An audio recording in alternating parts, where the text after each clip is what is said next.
చాలా సంతోషం. ఈ రోజు నేను ఇక్కడ చాలా సార్లు వచ్చాను. మరి చాలా రంగరంగ వైభవంగా ఈ కార్యక్రమాన్ని నిర్వహించడం జరుగుతుంది. దాదాపు 14 సంవత్సరాల క్రితం ప్రారంభమై మధ్యలో కోవిడ్ వల్ల కానీ కొన్ని సమయాల్లో ఆగిన 9వసారి ఈ రోజు ఇక్కడ ఈ కార్యక్రమాన్ని నిర్వహించుకోవడం చాలా అభినందనీయం. ఇవాళ రైతాంగంలో ఒక ఉత్సాహాన్ని, ఎడ్లు పంజాలంటే చాలా ఉత్సాహంగా మరి చూపిస్తారు. ఇవాళ మన జాతి, ఒంగోలు జాతి ప్రపంచ ఖ్యాతి చెందినటువంటి జాతి. ఈ రోజు మన దగ్గర నుంచి తీసుకెళ్లి అక్కడ వాడు వృద్ధి చేసుకుంటా ఉన్నారు వేరే వేరే దేశాల్లో.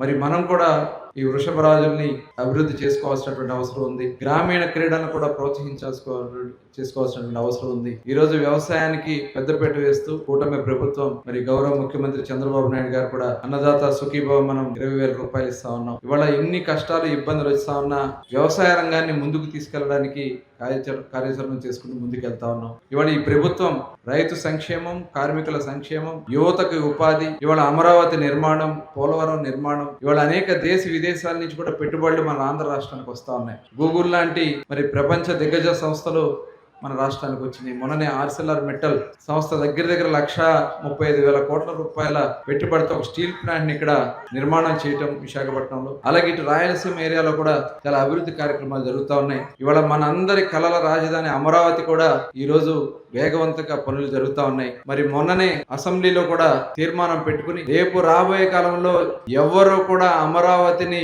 టచ్ చేసే విధంగా లేకుండా ఒక చట్టాన్ని తీసుకురావడం కోసం ఇవాళ పార్లమెంట్కి బిల్లు వెళ్ళింది.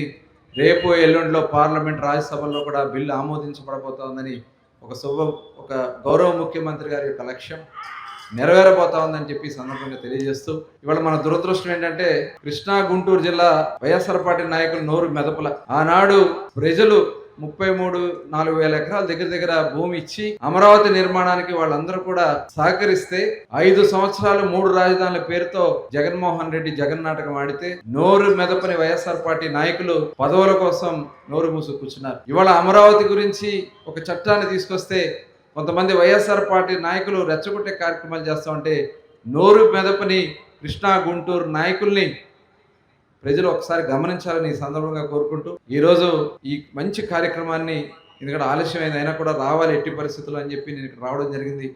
మనస్ఫూర్తిగా మరి ఆలపాటి రాజేంద్ర ప్రసాద్ గారిని, నక్కా ఆనంద్ బాబు గారిని మనస్ఫూర్తిగా అభినందనలు తెలియజేసుకుంటూ సెలవు తీసుకుంటా ఉన్నాను. జై హింద్.